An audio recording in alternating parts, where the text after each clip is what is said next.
Hello, I'm Dominique Breckenridge, here to discuss Peter Cowie's The Godfather, the official motion picture archives. By the way, how is your father? But I want to know, does it bother you? Buonvito Andolini in Sicily in 1892. A reasonable man is Mario Puzo's The Godfather, the title character portrayed by Marlon Brando in Francis Ford Coppola's The Godfather in 1972. This reasonable man is described and put into context in terms of character and actor in connection to the film in Peter Cowie's The Godfather, the official motion picture archives, as is the 1972 film as a whole. And while this review was intended specifically for the 2012 archive book, re-released in 2018 on the 1972 film, we connected back to another Marlon Brando film with a mob-like theme, Elia Kazan's On the Waterfront from 1954, as I found myself connecting my reread of the archives book for this podcast review to another book, On the Waterfront by Leo Brody, originally published in 2005. You've heard the stories, you've watched the film, you quote it from memory, and if by chance you've never seen the film itself, you know that one quote, if nothing else. I'm going to make him an offer he can't refuse. One thing to come out and address is the elephant in the room, the bio of Michael Corleone being a duplicate print of Sonny Corleone's bio. A major drawback for sure. However, I wouldn't use this as a reason not to acquire the book if given the opportunity. Grammatical errors, duplicate bio aside, with 20 chapters in total, 17 dedicated to The Godfather Part 1, with Chapter 18 dedicated to Part 2, Chapter 19 to Part 3, concluding the book in Chapter 20 with the influences The Godfather has had on other stories in film and television. Considered Brando's greatest film by British journalist Ivor Davis, a film the New Yorker's Pauline Kael called a movie with the spaciousness and strength that popular novels such as Dickens used to have, and called the Gone with the Wind of gangster movies by Paul D. Zimmerman in Newsweek 1972, the pains it took to make The Godfather, far too many to fit into a limited amount of time, and far better described in the Herein Archives book, many connections can be drawn between Coppola's The Godfather and Kazan's On the Waterfront, made 13 years apart. One being Elia Kazan being considered for the director's position in The Godfather, declining the offer, and becoming a name that would hover over Coppola's head when threatened by the studio heads at Paramount, who seemed determined to present a conflict around Coppola's every turn. There are many elements that connect us back to On the Waterfront when watching The Godfather or reading the archives book, be it with playwright-actor Michael V. Gazzo, seen as a waiter in the background of On the Waterfront, later to take a prime role in The Godfather Part 2, or in form of Rudy Bond, appearing with Brando on stage in A Streetcar Named Desire in 1947, the two both reprising their roles on screen in 1951 before co-starring together again in On the Waterfront.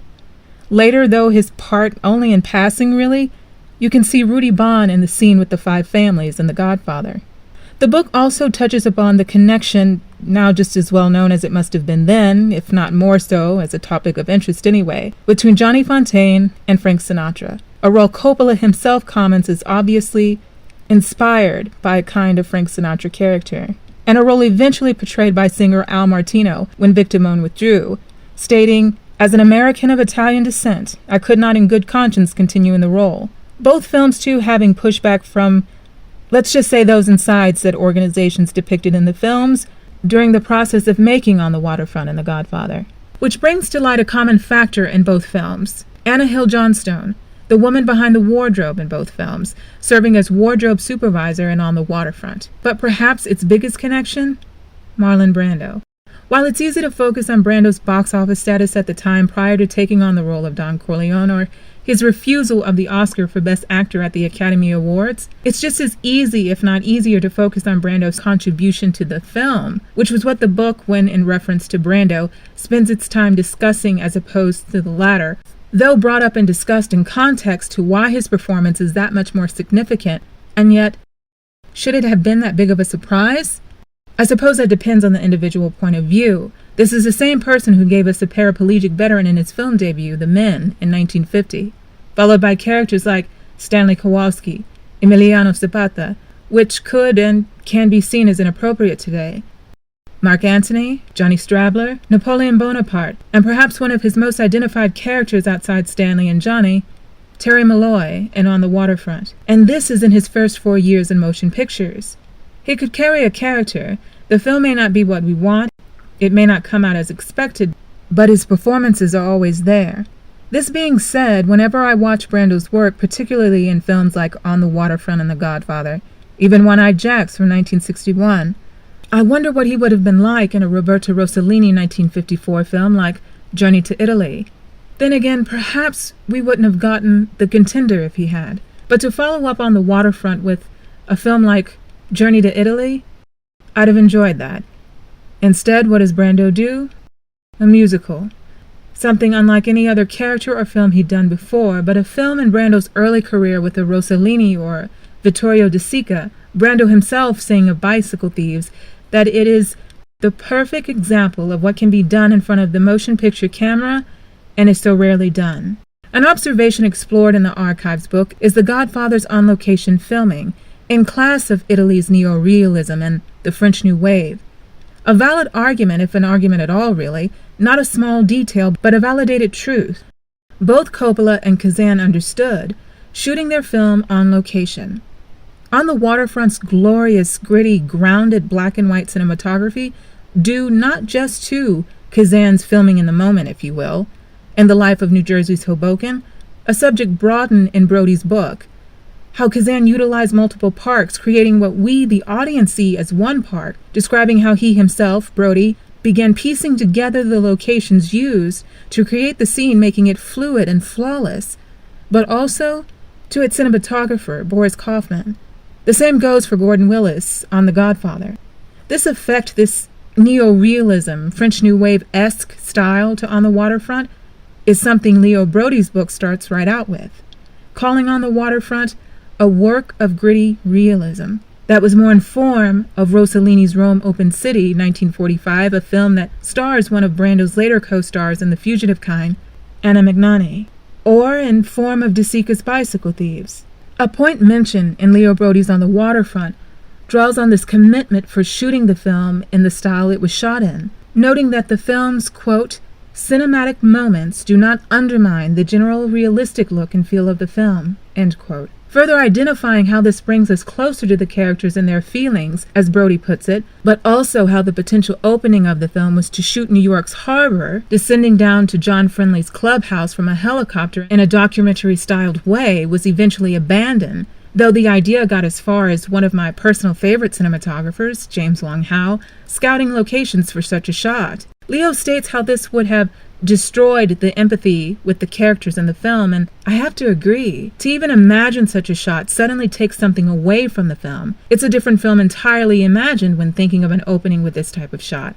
That's not to say that a shot like this doesn't work for some of our greatest films. Jules Dassin's The Naked City from 1948 immediately coming to mind, which fits for that film, for that story. However, for On the Waterfront, would have made it a different film, just from an opening shot.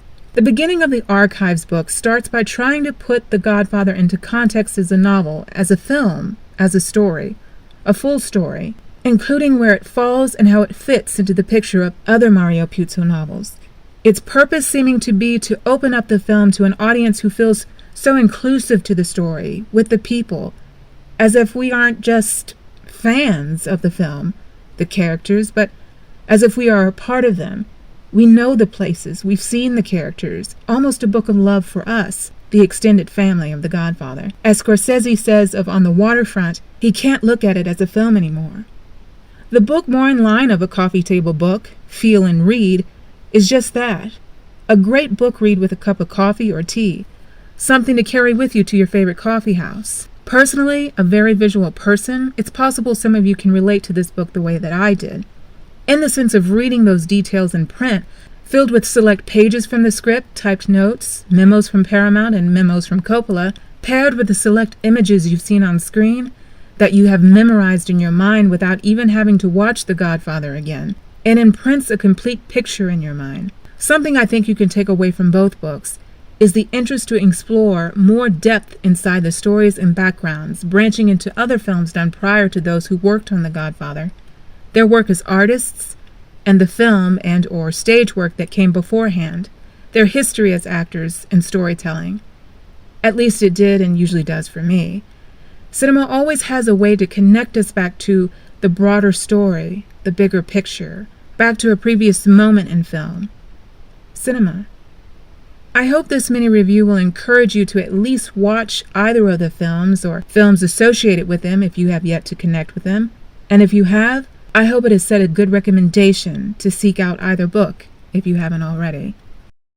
Can you get Cab Calloway on it? Des assiettes sont des assiettes. That's my patty waist Les shirt. hommes sont des hommes. Gambling is going on in here. By the way, how is your father? Hidey ho. But I want to know, does it bother you?